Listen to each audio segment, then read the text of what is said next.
That song is heckin' long. Ladies and gentlemen, variations thereof, welcome to the Selectives Lorecast, a casual Elder Scrolls podcast.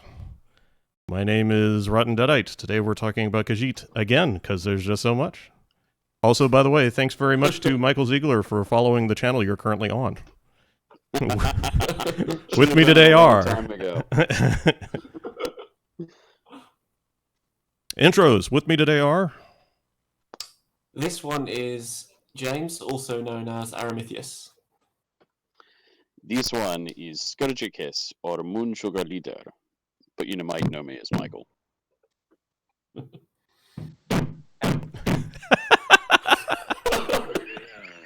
Poor Andrew.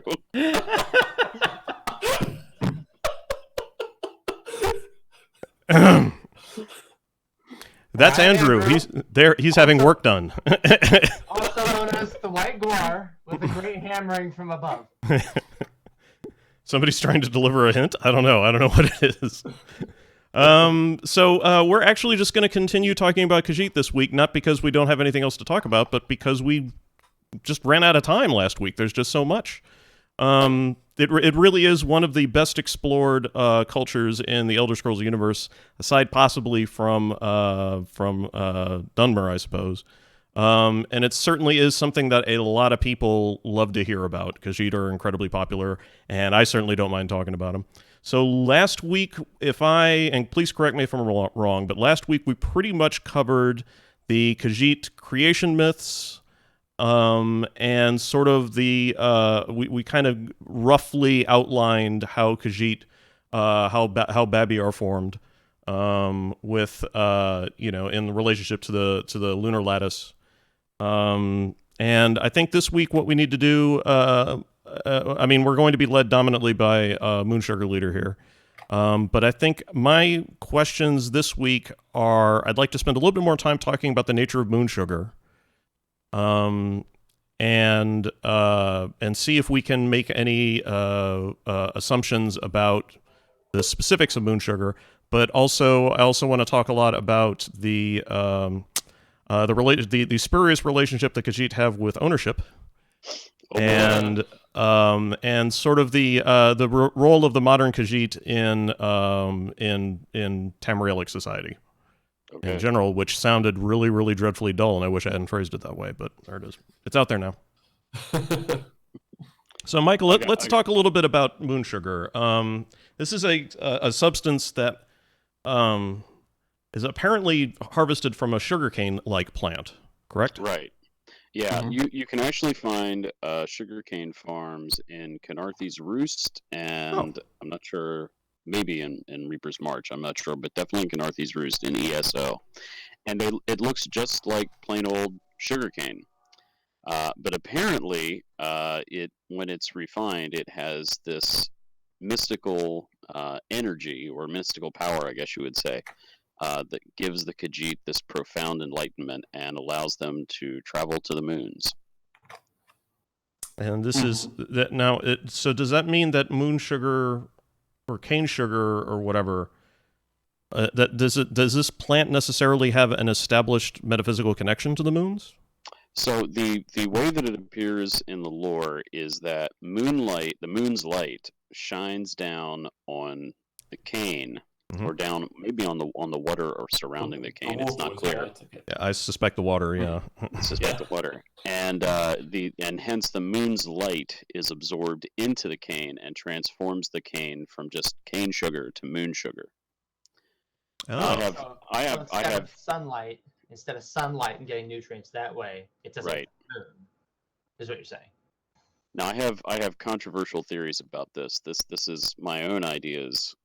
I think pretty well based on the lore, but I don't know that it's ever quite put this way. It's not clear from Khajiit mythology if they believe that Joan and Jode are dead. Obviously, a number of the other races believe that the moons are dead and decaying. It's not clear with the Khajiit. It does seem to me that Moon Sugar would be the shedding of their divinity. Okay. If we're seeing any kind of decay, or whatever. Because there are times, especially like in Morrowind, the original Morrowind, if you look up at the moons, you can actually see through sections of the moon to the stars beyond. So there's something's going on up there. Yeah, it's a graphic glitch that they never fixed. I mean, it's parts of reality shining through the body. Yeah. We have to find lore explanations for game limitations. That's the best way to do it. One of the things I love about Elder Scrolls lore is explaining away gamey-wamey shit. That's the best. Right. So my theory is that the whether or not they're dead or decaying or however you want to explain it, because I don't know, they're shedding divinity down upon through moon's light, because and I should have mentioned that moon sugar is often called crystallized light of the moons. The light comes down, it enters into the cane, and so the Khajiit, by partaking of this moon sugar, are partaking of the divinity of Joan and Jode, which helps them to be Nirni's secret defenders and to do stuff they shouldn't be able to do. Now, is that moonlight as a similar energy to sunlight? That would be my understanding. Ooh. Okay.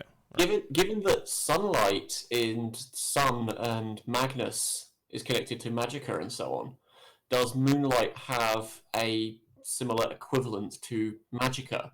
Are we thinking it's something along those sorts of lines? That's actually a huge question, and I don't have an answer for that, because one of the moons are weird. I mean, they're just weird anyway. But there's been a lot of discussion about, for instance, in Elder Scrolls, vampires can't stand the light of the sun. Yeah. Well, of course, the sun in Elder Scrolls is not really a big ball of thermonuclear energy like it is in our world.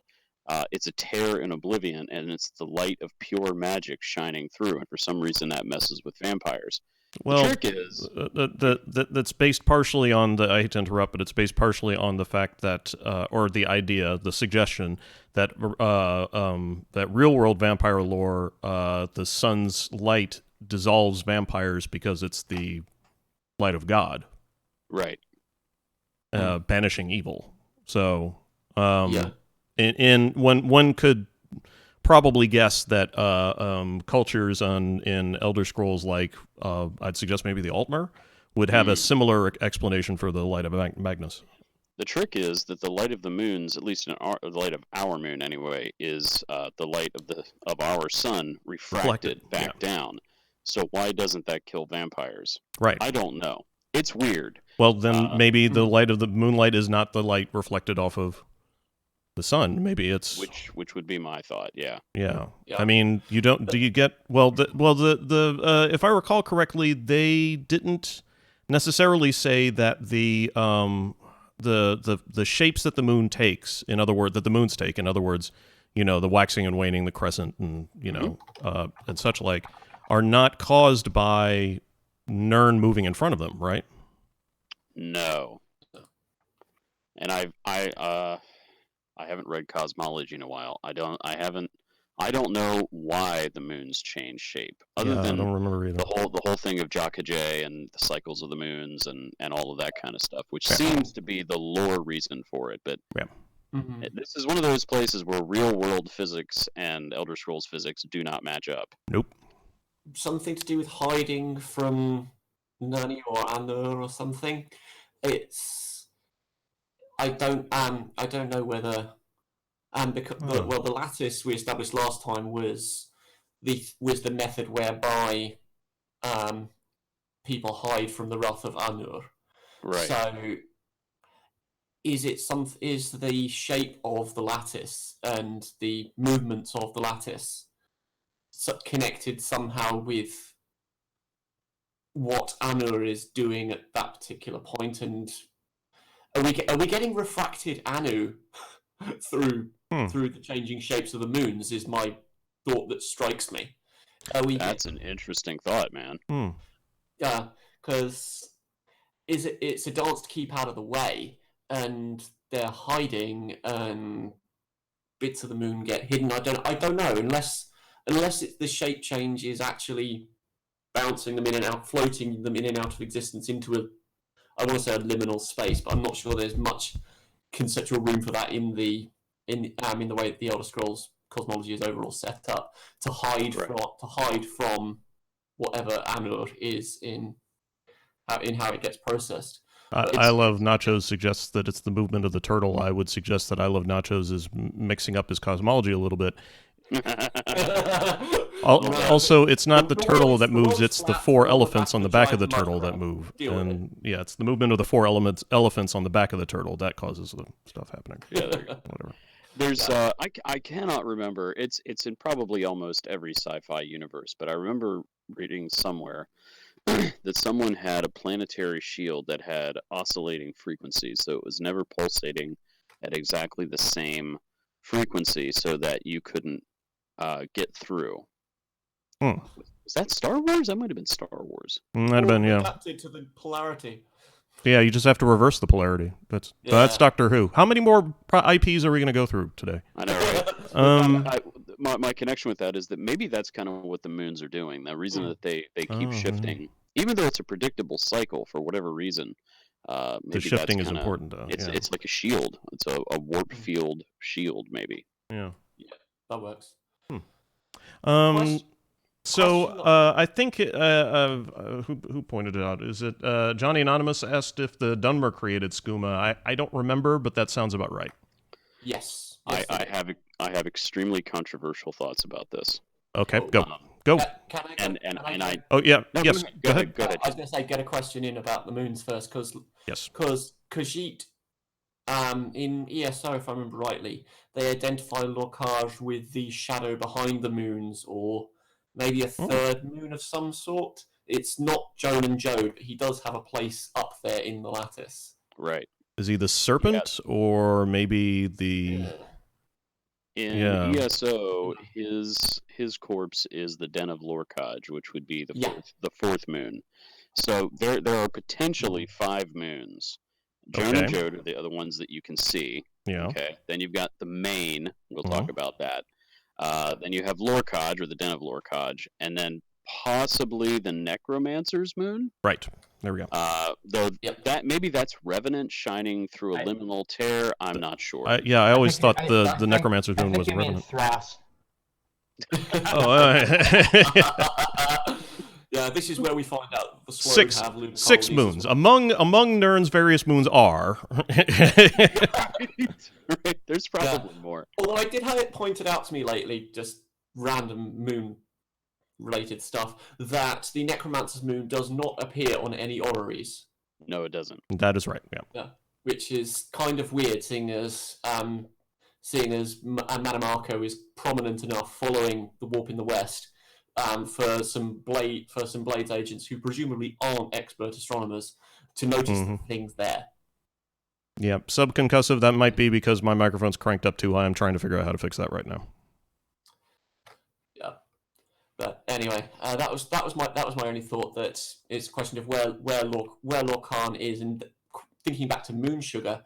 Are we getting the juice for the moon sugar from the moons, or is it from Lorcage, or where is it? I don't think we know either way. But I thought the question needed to be asked. Michael may well know far more than I do. Does know far more than I do on that. So okay, so my thoughts on Skooma. I'm just gonna change gears back to that. So I need to preface this by saying this is not at all remotely whatsoever the position of Beyond Skyrim Elsewhere. This is my own insane headcanon. So Skooma. Skooma is effectively moon sugar that has been treated alchemically to become an extremely addictive substance. And it's pretty rough. And we see it smoked, I think, or implied that it's smoked in Morrowind. We see it as a drinkable liquid in Oblivion, and I think it's in vials when in Skyrim, if memory serves. So ostensibly, the idea is that the Dunmer created Skooma as a way to control the Khajiit, because you don't. Generally speaking, there's a guy who figures out a way to do it in ESO, but generally speaking, you can't grow moon sugar anywhere but elsewhere, and the Khajiit need their moon sugar. So they couldn't really, the Dunmer who had enslaved Khajiit couldn't really import it, so they created skooma as a way to deepen their enslavement. It's really quite horrible.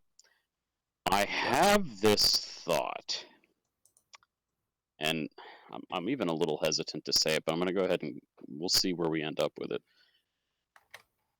That maybe it was the Khajiit who made it. I have a theory that some of the Khajiit may have decided to turn on their slavers in ways that are not traditional. That what? Okay, we were talking before we went on that the Dunmer are kind of horrible, and that's interesting. That makes for a interesting literature, especially take a look at Morrowind. So one of the things about the Dunmer, good or bad, is that they are pretty well sure of their superiority to everybody else. Almost to the point that they really discount all of the other races, especially their slaves. Like if you talk to some of the Telvanni in Elder Scrolls 3 Morrowind, they're like, oh, they're not even really sentient. It's horrifying. Yeah. And it makes me wonder then if that doesn't open them up to being the perfect victims, because they'd never believe themselves to fall victim to something like an addictive drug that allegedly they created. And if you read, what is it? Confessions of a Skooma Eater. Yes. There's kind of this hint that the idea that for Dunmer to become addicted to skooma is like really, really bad, because it violates their superiority, their strength, their will or whatever. So how could we ever become addicted to anything? We're clearly the best. Yeah, we're exactly. So I almost wonder. I mean, I don't know. It's a theory, and it's probably a terrible theory, that somewhere, somehow, some Khajiit went dark side, got a little bent, and created this thing that perverted the lights of the moon, or the light of the moons, into a weapon against the Dunmer. And for their hubris, then it came back on them. Well, I can already hear two Dunmer scoomed out of their gourds in an alleyway somewhere, and one of them's pitching this idea to the other one. See, man, here's the thing you got to understand. We didn't invent skooma, man. That was the Khajiit, I mean, they turned it back on us, man. I'm telling you. So this skooma is being created to destroy everything we love. Yeah. I don't know. I sometimes wonder, because this kind of goes way back to the Codacast, when Audrey had said to me, why are the Khajiit hanging out in Alt-Sotha below? Well, it's the place to live in Coda. But also I think, Dunmer make good victims. They'll buy Khajiit pornography, they'll buy drugs. They'll want people to chop their hands off? Yeah. We can make money doing that. I don't know. I could be wrong. It's my crazy theory. Yeah. Matthew Schroeder brought up the idea of the Den of Lorecast and the Moon of the Main might be the same thing, which would make the Mortal Mains Shezarines, which I'm not that crazy about, but I do want to talk about the Main in general. Sure. Or, let's be honest here. I would like Michael to talk about the Main in general. I would be more than happy to talk about the Main. So what's his role in modern Khajiit society? Well, in modern Khajiit life, in the Fourth Era, there's none, because he's dead. Yeah. Traditionally, the Main was the spiritual leader of elsewhere, or specifically the Khajiit people. So one of the things about the Khajiit is that there had originally been, just as there are 16 Furstocks, there were 16 tribes. I don't know necessarily that means that each tribe, like there was a tribe of Sench and a tribe of Cathay. I don't think it was like that. I think it was probably mixed. And the Thracian plague, darn you Slode, came in and wiped out all but two, that being Palatine and Anaquina. Prior to this happening, my guess is that the Main was just kind of like a spiritual guru. some people have tried to point towards like maybe the Pope. I'm kind of feeling maybe Right. more like the Dalai Lama, something. I don't know, somewhere in that area, but kind of a mystical leader. Anyway, so you get down to Palatine and Anaquina, and things go badly because how they determined who was in charge of the Khajiit was based on the cycles of the moons, and whenever there was a certain cycle, one of the tribes was in charge. So at one point, all of the 16 tribes were in charge. The problem came that Anaquina and Palatine represented the moons at its extremes. And you'll remember we talked last time about this idea of dichotomies and that this is a man and Mer kind of thing. And this is where we see the Khajiit fall into dichotomies. So the main at that time, Ridthar Ridata, had to try to find a way to solve this problem. And because it came to war, people were being killed, and the two leaders of Anaquina and Palatine married, and that's Kiergo of Anaquina and Ishita of Palatine, in an effort to try to unify the peoples, and it did not go over well. So he had to come in and kind of do his thing. And how he achieved peace was by writing a book of philosophy called the Ridlethar. And it was through the teaching of Ridlethar that people were able to oh, okay, it's all good. And the Khajiit came to peace. And so far as we know, there hasn't been massive warfare within elsewhere like that since. So where does the main fit in as the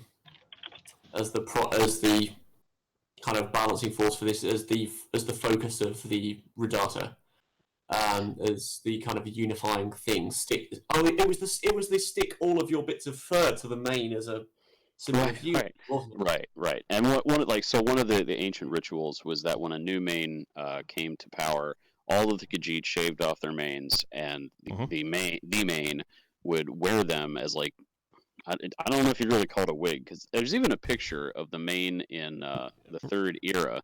Didn't Kirkbride How would that work? draw it? Yeah, he was almost spherical. Yeah, he was completely covered, and he was gigantic. Yeah. To the point that the main really couldn't even move, and he'd had to be carried around on this palanquin by Khajiit servants or soldiers or whatever.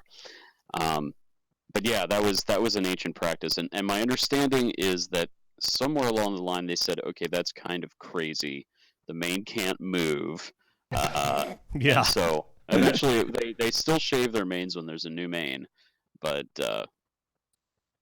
they don't. The main doesn't wear them anymore. But what happened? I with just Ridata? figured they fashioned like a big sort of hut, and then the main just jumped in and out of it like Maru in and out of a box. You know? Well, actually, it's better than that, because what they did was they created a moon made of fur balls. Right.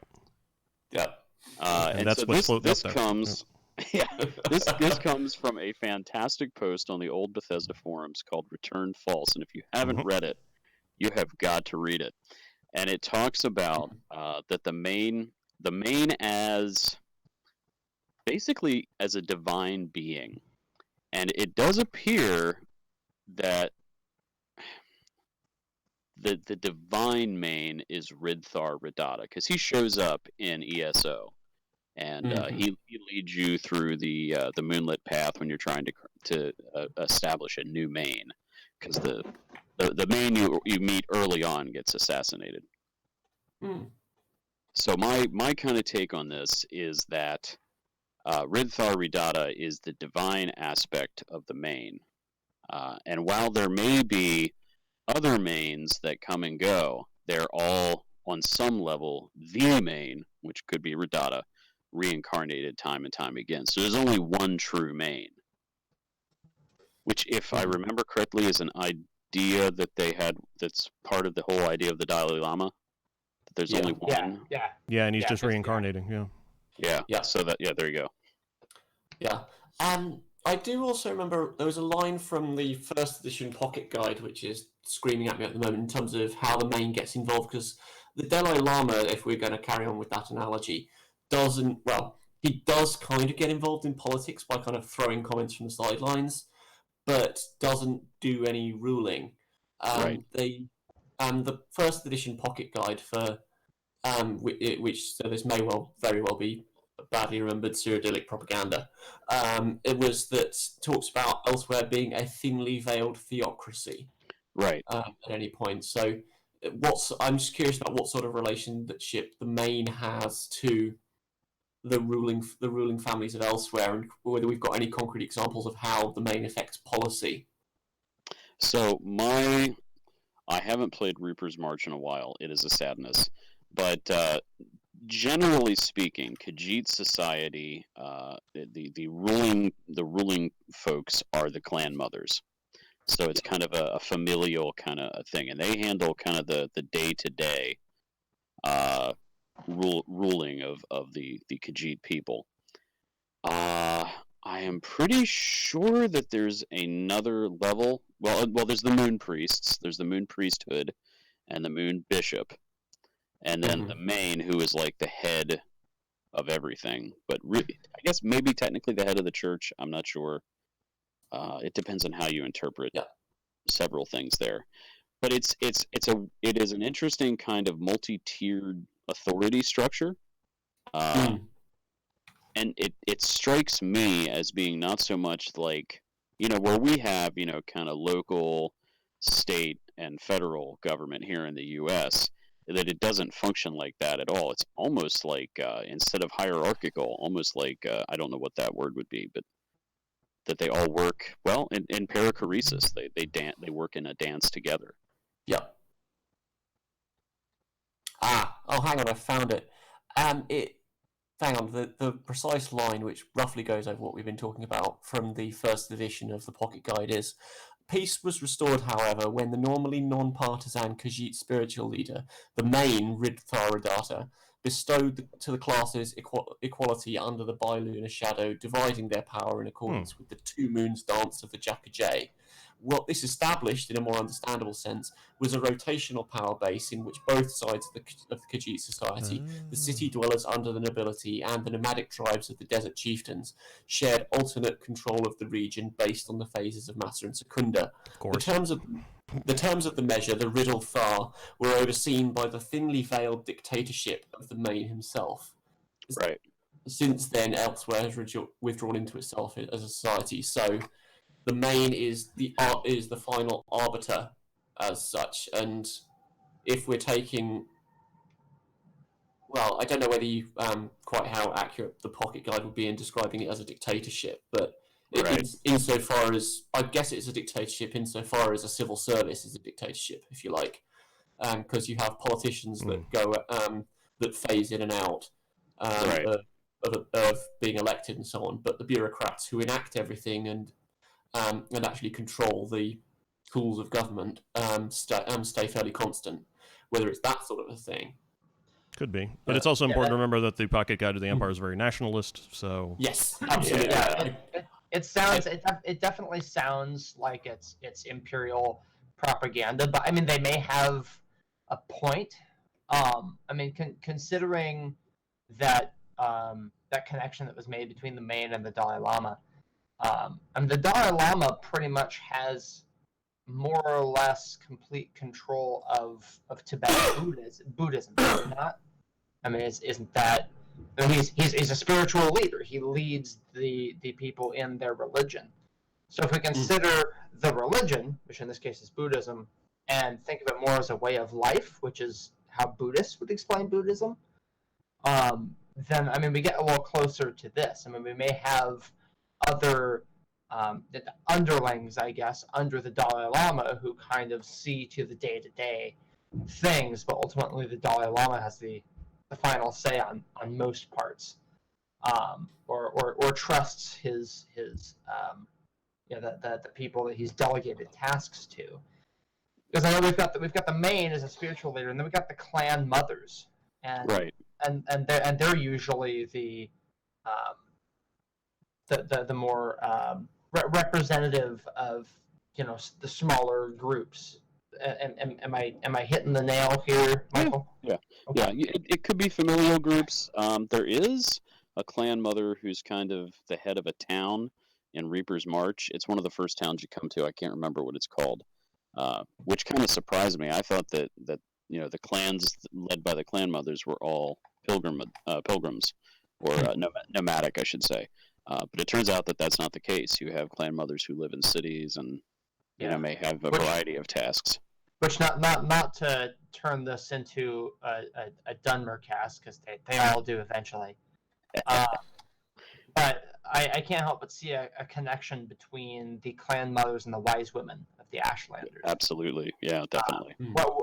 Although the wise women are much more spiritual, whereas what we might call the main in each tribe is the Ashcan, who's the war leader. Right.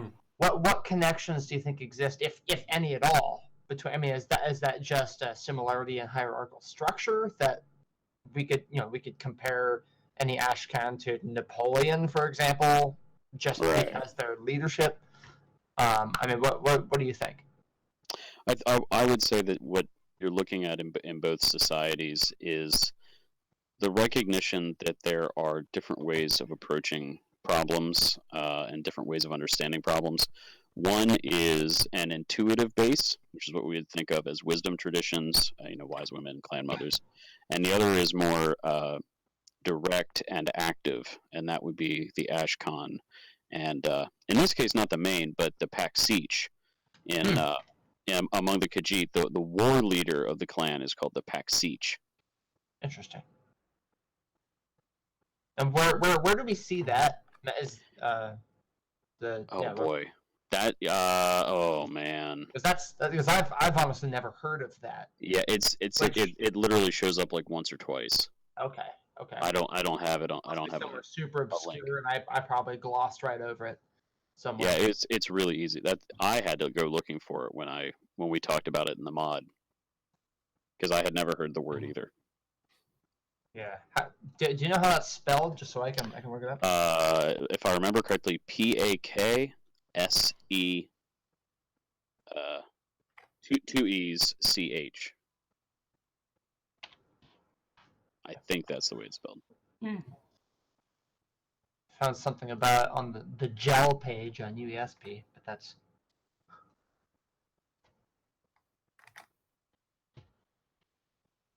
Oh yeah, it's literally a gel word.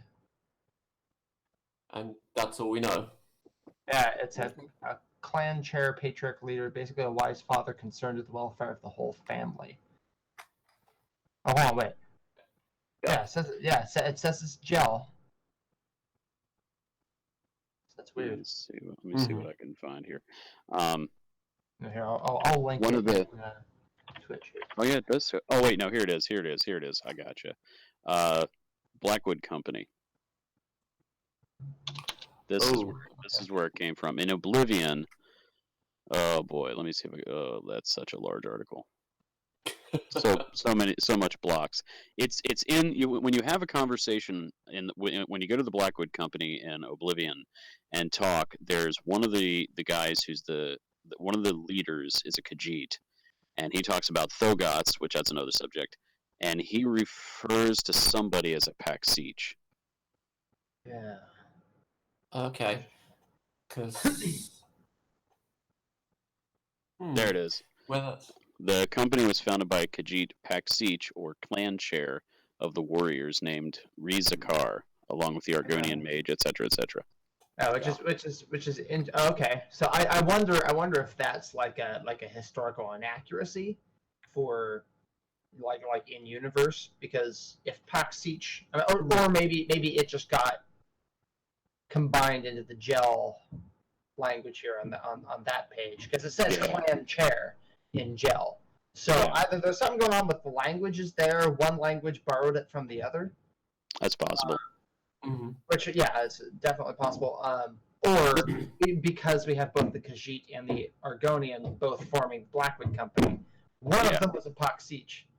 Yeah, it could be a long word. The title kind of got wiggled between them a little bit.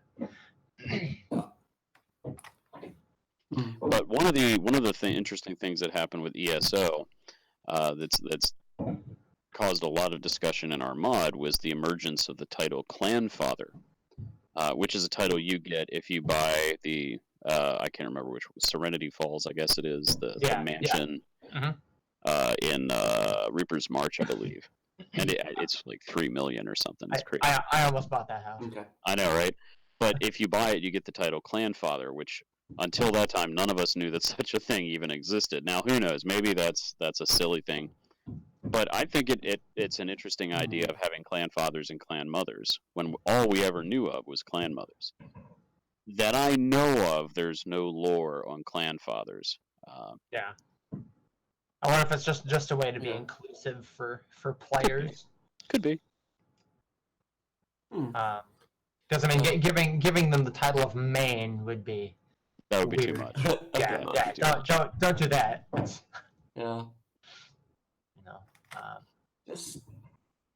because I feel like if it were going to be something kind of mirroring a clan mother, then it would be Paxich. Yeah. Although we have zero indication of that as an actual thing of societal power, which is a bit weird given the way that, as you said, Michael, that Khajiit seem to move towards synthesis rather than conflict. You've got if you think of the way it's presented, the clan mothers are very, very unequal in how they're presented. They are a much more present part of the clan structures, which implies a power imbalance somewhere. It's just an interesting little aside. And I think that some of what's going on here is that in the real world, prides of cats, especially big cats, there's usually one that's kind of in charge, and we as humans tend to think that it's always the male, but not necessarily. Maybe the female, and they take care of the different members of the pride, or they. One of the interesting things about big cats is that they raise their cubs communally, and we've kind of adopted that lore for the mod as well. That works. One of the questions that I've heard of, with going back to the main discussion, where I can't remember when the main actually died. Was it and why there isn't one anymore? Is there a connection with what has happened to the main and the Void Knights? Is my own thought there. Do we want to start opening the Void Knights can of worms? Oh, we can do it. I don't remember if we have any additional information on the Void Knights other than they happened. Yeah. Well, basically the only thing we have is MK's comment. What were the Void Knights? And it was a eugenics experiment with a side dose of "Don't f with us." Yeah. I was just wondering whether or not we know that the disappearance of the main or the main stopping coincided with that. Was it the Falmor messing with the moons that stops the main happening anymore, or did it go away before that point? Let me take a look here, because the Void Knights we know happened between 4th Era 98 and 100. Yep. And we think that the main was assassinated probably after that. Yeah. Although the Khajiit came to be part of the Dominion in the wake of the Void Knights, which feels a little strange if they've still got their strong spiritual leader as part of that. Right. It almost feels like you'd need that double whammy in order to get them to move, but that might just be me giving. Where we get this lore is from the Greg Keyes novels, and I don't think he gives a date for when the main's assassinated. Okay. The date I've heard is 114, but I might be wrong. Okay. Okay, so that would put it as afterwards. When did the Khajiit join the Dominion? It wasn't long after the Void Knights, or maybe it was 114 that they joined. I don't remember off the top of my head. Yeah, fair enough. Okay. Okay. Chris, how far are we through your list of topics? I'm pretty sure we've gotten through them. I'd actually be talking more, but they're doing the lawn outside, and my dogs are going apeshit. Fair enough. In which case, I had more thoughts on quite what Rimmen is to the Khajiit at the moment. Oh, sure. Because that for starters, that has a population of men, which Yes. is I remember you saying in passing in a previous cast that you had the idea of them being slaves somewhere or some such, but please clarify my terrible memory. But I didn't know whether we know anything about how the men of Rimmen integrate into society of elsewhere. Do we? Oh yeah. It's I'm trying to think where we got where this information comes from. There, you can find it on UESP on the history of Rimmen. I can't remember the endgame book that talks about it. Oh no, it's the Keyes novels. It's from the Keyes novels. So what it was is in the second era. It might have been after, it was after the assassination of the potentate. Titus Meade, the original Titus Meade, not the one from the Keyes novels, came to power and immediately started pushing out all of the Akaviri Nibonese and blended Akaviri Nibonese descendants out of the Imperial City and basically out of Cyrodiil. Mm-hmm. Probably because he was afraid they might, want to do some kind of retribution for the assassination of the potentate. So they ended up going south into elsewhere, and the Khajiit gave them, permission to hang out. Probably what we're looking at. Oh man, we have the mod has our own lore about it, and I'm trying to remember what's our lore and what's the stuff that we were able to dig up. Probably the specific stuff is us, but generally speaking, we know that they eventually founded a city, which eventually became called Rimmen, and that there was trouble with the Khajiit. They're like, whoa, hold on a second here. What do you think you're doing? They're like, we're building a city. And too bad. And I don't remember if it's in the lore or in our lore, but there were border wars and some other stuff, and eventually there was peace. Mm-hmm. But Rimmen is a terrible place. The Rim men enslaved the Khajiit for all intents and purposes, and you see some of that in the Keyes novels. Yeah, they strictly control moon sugar, etc., etc. Okay, so that's almost an indication of how I was thinking about when the men of Rimmen happened.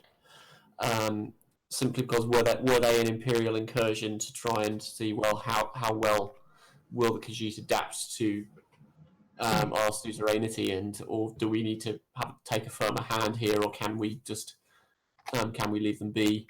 Those sorts of questions. Yeah. I'm not really sure. My understanding, it was a refugee situation. Now, if there was more to it, kind of secretly, who knows? But ostensibly, that's what was going on. Yep. And then there's the Hall of the Colossus, which left a good chunk of Rimmen as basically radioactive wasteland, if I remember correctly. Pretty much. So, Tiber Septim decides it would be fun to take. It's either in Rim. I don't know if it's in Rimmen proper or maybe the Greater Rim region. I'm not completely clear on it. I have to go back to Arena. I guess, or is it? No, it's Daggerfall. It's in Daggerfall. And they put Numidium back together, and it causes all kinds of havoc. And in the in-game book, Where Were You When the Dragon Broke? They talked to a Khajiit leader about that, and he has some very stern words for the Imperials about it. And apparently, to them, it's a terrible embarrassment that they elsewhere they put Numidium back together. Yeah, so it's something that they will never live with, is the quote. Yes. Which feels, which feels like it's anything. Oh, hang on. Has renewed tribute. Give me a second. I just. Okay. No, that it's the first edition pocket guide has that Rimmen is technically independent, but they pay tribute to elsewhere. Right. So, yeah, you've got an interesting relationship there, but there's obviously not a huge amount in terms of the cultural bits and pieces. Yeah. That we can really pick apart there. It's antagonistic at best, I think, is probably that would be the way to describe it. Mm. That's our take on it as well. Yeah. So let's change gears a little bit and talk a little bit about how Khajiit managed to have a relationship with ownership that seems a little bit looser than most people do. Yeah. Right. So the basic idea is the Khajiit don't see possession of anything the way that other people do. This comes from, I cannot pronounce this, forgive me, Azir Tralajazari, that book that was in Oblivion. Azir Tralajazari. That's the one. That's where it comes from. And it's this idea that if you really want something and you want to quote unquote own it, you'll protect it. And if you don't really care about something, you won't protect it. And then at that point, you don't care, so it should go to somebody who does care and is going to care for it and protect it. This goes from everything from like the coin that falls out of your pocket on the street, to your house, to your spouse. Oh. Yeah. Well, okay. You haven't spent any time with your spouse. Clearly, you do not love that one, so this one will love them. It's that kind of idea. But maybe if she really loved you, she wouldn't be so friggin' thirsty. Right. I might be going a little extreme there, but that was how I interpreted it. Okay, so that kind of sorry. Go ahead. That makes possession a really, really transient thing. Yes. It means that you can effectively only have what you can hold at any given moment, if you like, and particularly with things like business relationships, that you've either got to trust that the other person will look for it on your behalf. That's a concept that doesn't really seem to fit with this kind of understanding of property. If you really, really want something but are physically unable to look after it, or it's an abstract thing that you can't really grip with both hands, so someone can't yank it away from you. Well, I mean, there's different ways of I mean, some people it would be a physical thing where you'd hold on to it, but it could be other things. Going with the idea of the spouse, it wouldn't necessarily mean that you surround them with guards and this kind of like bizarre Rapunzel kind of thing, but maybe that you would treat them well. Yeah. And you would express your love and that type of thing. You would develop the relationship. I think kind of this is an antithesis to the idea of people who have everything but have nothing. And that they may have all these wonderful things, but none of them make them happy. They don't enjoy any of them. What good are they doing them? Whereas, I might be very happy to have that Xbox One or that type of thing. If it's not bringing you joy, it'll bring someone else joy. Yep. Oh, that's right. Yeah, lions have to constantly protect and maintain their territory unless it's taken by a rival. Yeah. Yep. There you go. Mm-hmm. Is there a Khajiit Tower? And why is it the main? Okay. Yeah. Controversy. Okay, so I was talking with the creative director of Beyond Skyrim Elsewhere the other week. The old Ye-Bard, and we were talking about, is it a tower or is it a dance? Because we've discussed it here that the Khajiit kind of exists in this parachoretic relationship, and it's this relationship of love, and the love expands beyond the lovers to call more into the dance. And so maybe what you would think of as the Khajiit Tower is more that, but that kind of talk doesn't go over well with men and elves. So call it a Khajiit Tower. Especially after Maruk and dances. Yeah. And connections. Yeah, dance language, not so great. All right, give me a second here to find my notes on the Khajiit Tower, because I think I have like a huge thing on it.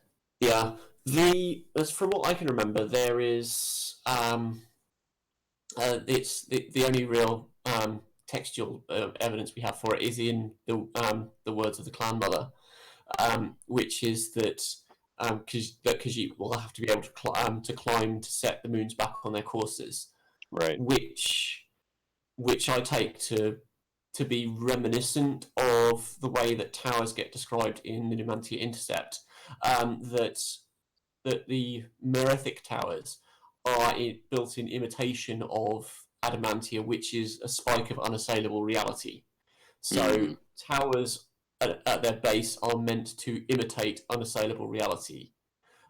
So if they're meant to keep Mundus in existence that way, or at least imitate the thing that is, maybe.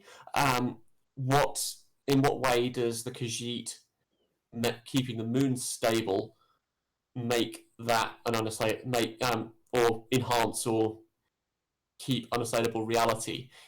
If my own immediate thought is that if the lattice is what's keeping Anur away, you need to keep that lattice up, otherwise, Right. big sky cat daddy person is going to find the place and destroy it. Is there any relationship between the word mantia and mantle? No. Mantia means deal. Adamantia is the new deal, or you say deal, it means law or agreement. So FDR is lore. Right. So adamantia therefore means new agreement or new contract or new convention. And adamantium means spirit mantle? I don't think so. Does it? No, that's not what I understand. Yeah. So it's so every time somebody created a new tower in the Elder Scrolls universe, they were effectively making an amendment to the only actual law in Mundus, which is Adamantia, I think. Sorry. It's one way to look at it, is So my interpretation of additional towers is that they're basically adding additional structure to additional agreements. They're they're amendments. Yeah, or disagreements. That's a very Numidium, yeah. Not just or Numidium, ending, but Numidium is an agreement as well, and it is that none of this shit matters. Right. P.S. Just kidding. That's what Numidium is. No, that really is. That's it. Yeah. Yeah. So I would argue that the Khajiit Tower is, in fact, the Khajiit themselves, the people themselves, and the stone of the tower is the main. Right. We talked before. Okay, so the word Nern comes from the Elnofex NRN, which means arena, and the thing about arenas, if you go back and look at like the Roman Empire and what was done in arenas weren't just places of bloodshed. I mean that certainly was a big thing. They were crazy. I mean they did stuff like they filled them with water. They had ships, and so there were naval battles in the arena. It was crazy. But it's also where they had plays. And so the arena was not just a place of violence, but also a place of art and story. And the audience were the witnesses. And I would argue that Anur is the witness to the Khajiit story that takes place within the arena. And the story that they're telling is all you need is love.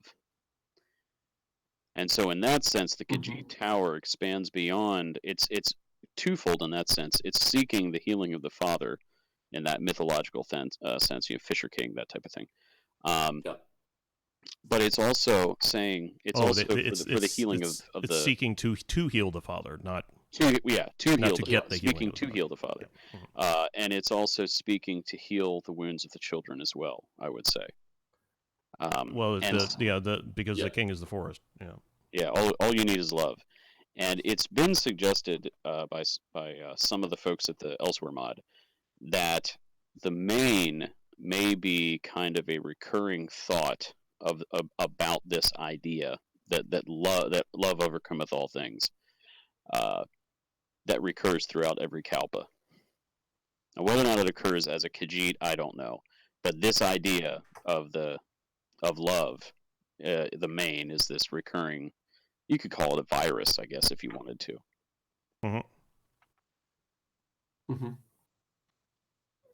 Yeah. If I was almost trying to think if we're going with the other Roman notions of arena, they were also places of ritual. Yes. As well. The gladiators started off as reenactments of a thing. Yes. And so, if we're thinking about the Khajiit as a play to try and convince Anu of something else, or if you want to use dreamer language of Anu working through various ideas and variations on a theme until he solves his problem. Right. Right.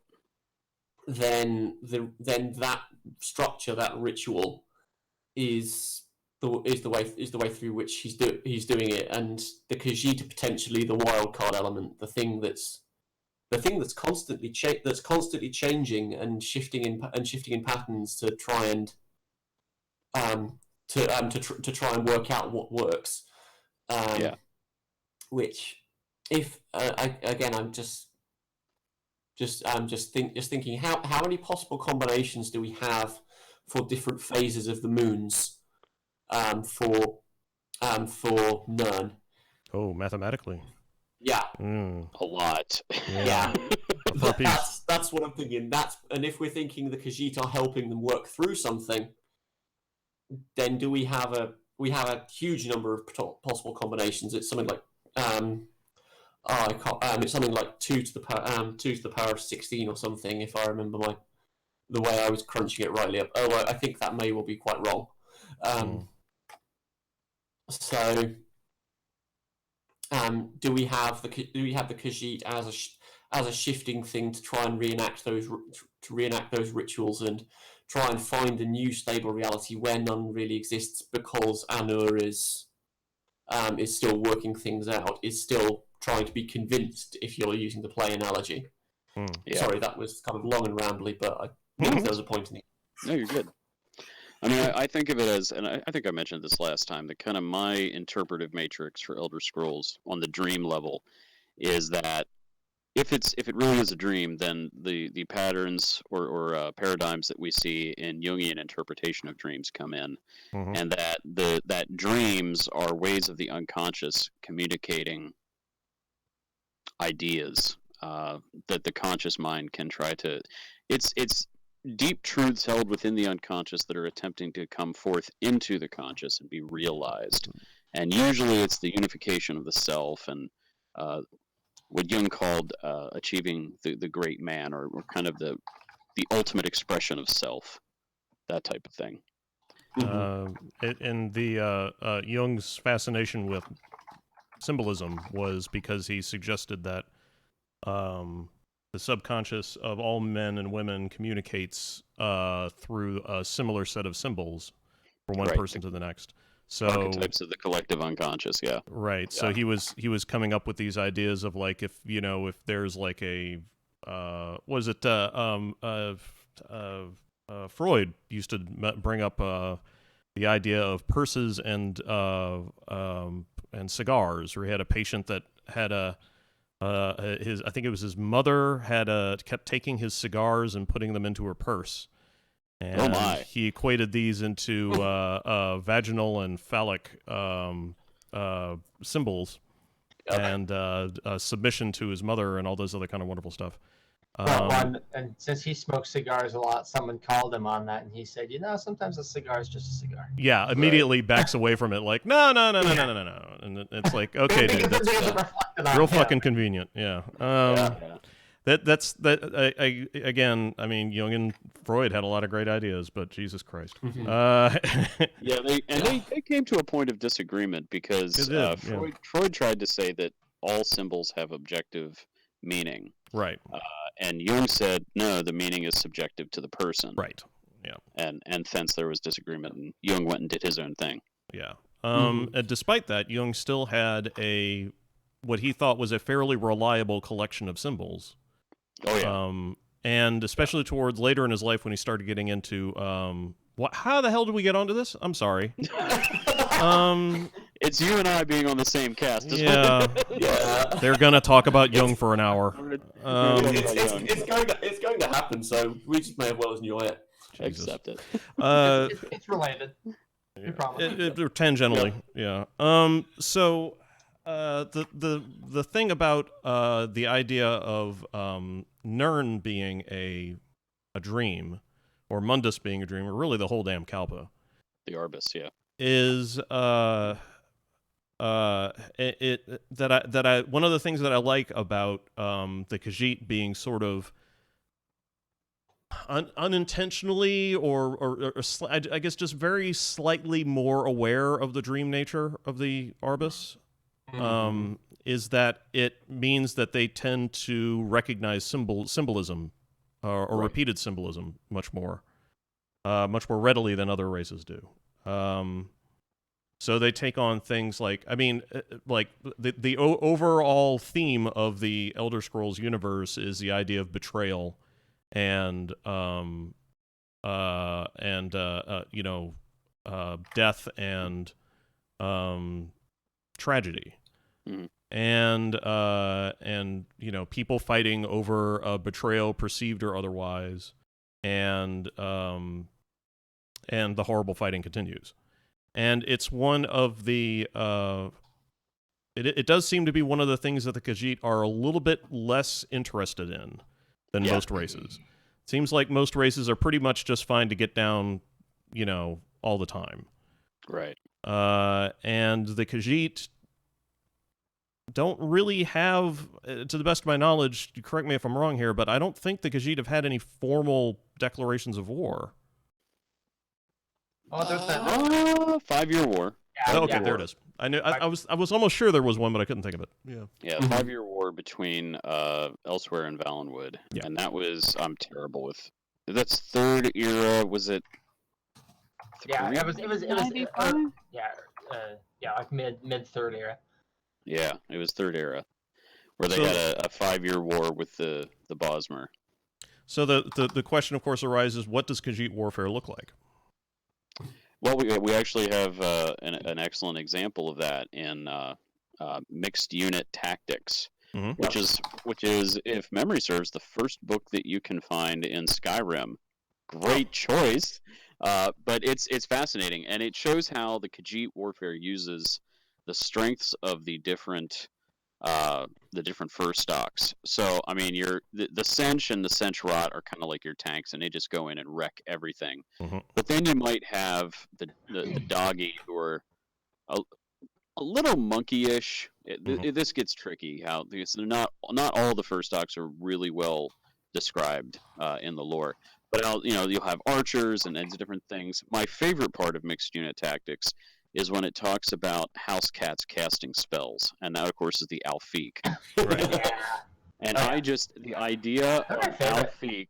Alfiq going into battle, casting Alfiq Battle Mage. That's just like the greatest thing ever. Yeah. Well, there's a bit that I'm writing. I won't say much more than that. That kind of brushes the subject of Khajiit warfare. Nice. And I mean, there's not a whole lot that you get to see in it. And at this point, I'm unclear if it's going to be used in the way that I would like it to be used. There's the hammering again. Someone stop the damn hammering. Never mind. It's the manner of truth. Yeah. Yeah, and there is a scene where it shows like the aftermath of a fight between the Bosmer and the Khajiit. It actually takes place during the 5-year war. Yeah, I'm not going to say much more than that without. Did you share some of that with me? Yeah, sure. But Yeah, that was good. Yeah, it's the Doom drawing. I'm writing it for you, Michael. So. Aw. Oh, you've already seen it. You've already read it. So It was good stuff. I think have we covered everything? I got everything. I got everything handled I wanted to talk about. I think there was I've couple got- other. Oh, did we talk about the lunar colony?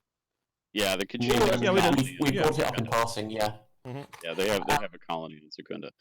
Yep. That's again return false. You've got to read it. It's so fantastic. Oh yeah. Go ahead. I've got a question. What are the Renjrira Kryn? Which I'm mangling the pronunciation of, I'm sure. Yeah, the who? No, that's okay. Renridger Kryn. The Mercenaries Grin. It's a group of, I guess how you would describe them would depend on which side. If you're an Imperial, they're terrorists. If you're Khajiit, they're freedom fighters. Yep. Isn't that how it usually goes? That's how it usually goes, yeah. There was a land grab in the Third Era.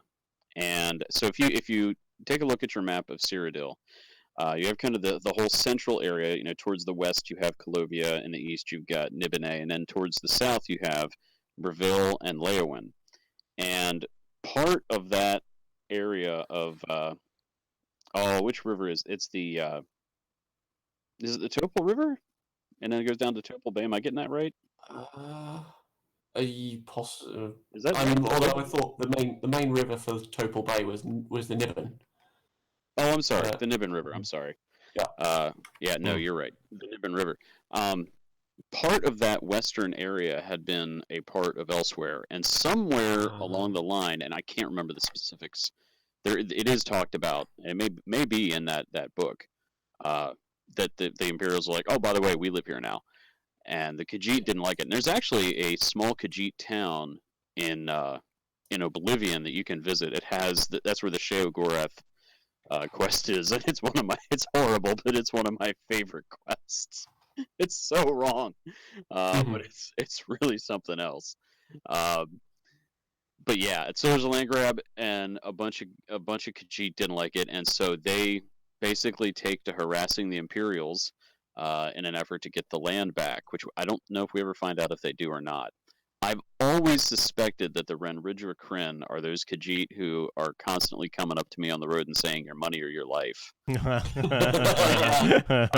I could be wrong, but that's my suspicion. And I'm like, shouldn't you be in the Niven Valley? What's going on here, man? This one is so lost.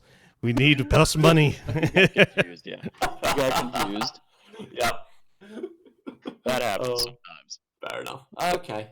I just kind of found it, and I've obviously not played Oblivion enough to notice quite how it all fitted in. But I was wondering if it was some kind of book of a slightly more wider ranging Khajiiti philosophy. But I don't think so, given that. But you could take parts of it. I mean, there's some ideas in there that I think are universal to the Khajiit. I mean, that's where we get the ideas about property ownership and a few other things, foolish concepts, etc. Yeah. Yeah, that one phrase. Oh, and what the last question from me, I think, given what we said earlier, about trying to find law. I don't know whether it was actually on the cast or whether this was in the pre-chat, but trying to find law reasons for mechanics. Right. What on earth is Maik? Oh, we know what he is. Yeah. If the logical thing is, oh, he's an Easter egg, but what is he in universe? So I think we talked about this last time, and my controversial theory, not the theory of anybody else, just my headcanon, is that Maik is Lorecast on continuing pilgrimage. Because in Words of Clay Mother on Nissi, the children of Anor and Fatima say to Lorecast, we curse you, noisy Lorecast, to walk Nirni for many cycles. And so my crazy theory is that Maik is Lorecast. I don't think it's that crazy at all. I have 100% accepted this into my own interpretation. Well, it would explain all the fourth wall gamey-wamey references. If anybody's going to know anything about the game, it's going to be Lorecast. Yeah. Well, we've also he at one point tells us that his father's name is Mike. Yeah. And his father's name is Mike. Yes. And so we end up with, I mean, that sounds a lot like Shore, son of Shore. Yeah, it's also related to Lorcon. Yes. Right. And so he could be like that whole thing could be a reference to the Shezarines, etc. Yeah. I will argue with anyone that Mike is a Shezarine. That's it. Mhm. He's a Shezarine. I don't care. No, he's a Shezarine. Sorry. Does that mean that is Maik a Dragonborn? Ooh. Oh, don't start. Now, what if he's No. kind of a Tom Bombadil sort of character? Yeah. Really? Yeah, that's Just kind of my kind of vibe, yeah. running around, Tamriel doing his Hey, thing. Doladiloo. Yeah. With his yellow Yeah. boots Well, we. and his Yeah, super hot wife. Listen up, Bethesda. I need Maik to be a bard in the next game, and I need him to sing songs, preferably about love and happiness. But you know, Just don't hire the Yeah. ESO singers, please. Don't. careful what you wish for. I did have one or two other things I wanted to talk about, just quick, and that's kind of the unfortunate effects or what we learned about the Khajiit from Coda. And so, of course, Coda is not just the original idea is that Michael Kirkbride's Codaverse was 4 pieces, of which we have some fragments. Landfall Day 1, DAC Array, which was the really super grim dark one. Yeah, that's exactly what it was. It's a super grim dark. And String Endo, let's not spiral into another 40k cast again. But yeah, String Endo, about which we know, I think, nothing. And then Coda was the finale. Mhm. And in Landfall Day 1, which you can find online, it's taking place right around the time that Numidium shows up. Yep. During this, we see that there is a Khajiit who has sided with the Thalmor, or what we assume to be the last Aldmeri Dominion. And it kind of goes with the idea that the Khajiit have sided with the Dominion and the Thalmor with the purpose of destroying the world. Mhm. And now you could argue that that's just one Khajiit, but since we learned from Greg Keyes that the Khajiit have joined the Dominion, it's likely that they're signed on for we need to destroy the place and ascend to a higher gradient. Right. This really, it kind of flies in the face of who the Khajiit are, because it means that they're no longer Nirni's defenders, but her killer. And so I would argue that the Void Knights is the beginning of the fall of the Khajiit Tower. And it's the corruption of everything that they represent. They could have started off as, well, it's a kindness, it's a mercy killing. Right. And that's probably how it shifted. Yeah. Oh, no, it's a mercy killing. We need to put Nirni out of her misery. Mm-hmm. In Coda, they survive landfall and live en masse among the Dunmer and Oudsotha below, and they're referred to as skilled sugar surgeons. I'm not quite sure how to interpret that. Well, there are some of them that are skilled sugar surgeons. Yeah. Some of them are okay. So if taking all of that in together, it seems then that the story of the Khajiit is a tragedy, or so Coda would have us believe, and some of us don't like that ending. Men and elves always see things through dichotomies. It's that zero-sum philosophy of Anor, is not, win, lose. And the Khajiit tend to see things in a more holistic way. Not just one or the other, but all. Maybe some Khajiit abandoned Riddlethar for the Thalmor dream. Maybe. But maybe some resisted. And I have tried to tell that story in my Khajiit Codaverse stories. In summation, I would say that the Khajiit represent a different approach to the arena. It's love rather than violence, family rather than enemies. It's the acknowledgement there will be conflicts and even war, but the moons continue their cycle, and we are still here. Yeah. It's much more optimistic than Coda was. It really is. It's and I think that's what kind of appeals to me about the Khajiit. It's really surprising. I mean, so okay, confession time. I was never a huge fan of the Khajiit, and maybe that's because I started playing Elder Scrolls games in Morrowind. I was a Dunmer guy. I mean, what a loser! Edgelords. What's that? What a loser! You like Dunmer? God. Try harder. I mean, right. Try harder. Lore harder. No, I was a Dunmer guy, and at least pick a non-playable race, you scrub. What's that? I said, at least pick a non-playable race, you scrub. Yeah, you know. Right. Love it. I don't know. Losers like Dunmer. Cool. No. Actually, I have really fallen in love with the IMGA, and I have many controversial ideas about them, which we'll talk about on a different cast. But I started playing Skyrim, and somewhere along I know what it was. I'll tell you what it was. When Skyrim first came out, way back in 2011, one of the things that was happening on the I know it's so long ago, one of the Bethesda forums, the old forums, not Bethesda.net. This is elderscrolls.com/community, which no longer I don't think you can even access this anymore. Oh, have they gone down? Oh.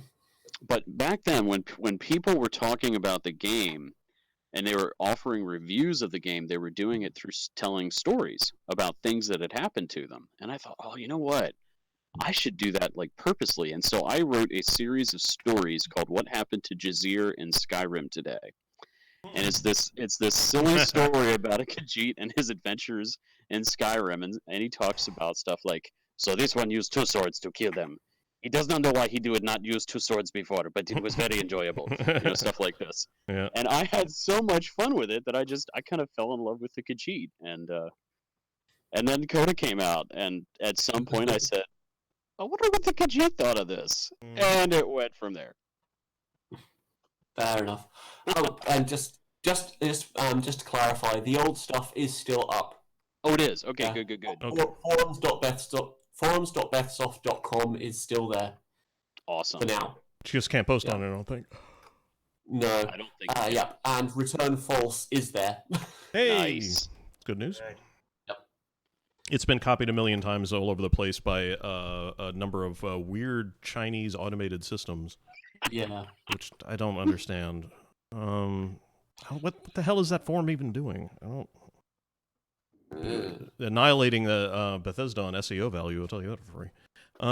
Anyway, let's see. So I should also mention, because if I don't, I will be my friends will be upset. So hey, we have a mod called Beyond Skyrim Elsewhere, and it's using the Skyrim engine to build Elsewhere, and Aquina and Palatine and Rimmen, and we're it's part of the Beyond Skyrim family of mods. I don't have a release date. We are looking for more people. We especially need 3D artists and people who can do implementation, build the physical world within the game, have experience with that type of thing. So if you're interested, go to the Dark Creations forum, or you could go to beyondskyrim.org, look for Beyond Skyrim Elsewhere, and there's ways there to contact us. Mm-hmm. Or just Google Beyond Skyrim and it'll get you where you got to be. Oh yeah. Well, that's gonna do us for today. We've got the Argonian cast that we're looking at. I'm going to try to get some special guest stars for the Dunmer cast, to try to keep it from turning into just me ranting and raving for an hour and a half. And isn't that what I just did? yeah, but when you do it, it's good. When I do it, it just doesn't make any sense. And I'd like to thank everybody who followed the channel. Make sure to follow make sure to take a new look at the lore for Murkmire. Yes, actually, Matthew, we were just talking about the new Argonian monomyth, and I've got plenty of things to say about that. So if you want to know when the channel goes live, go ahead and hit the follow button. And if you want to support the community and this podcast in general, go ahead and subscribe. Don't forget about Twitch Prime. I'll leave you up to that instead of going on my rant. And I will try to have this up and the predecessor cast, part 1, as soon as I can, now that I have access to that account again. And thanks everybody for watching. Bye-bye. Thanks, friends. Bye. Khajiit love. Thank you. Bye.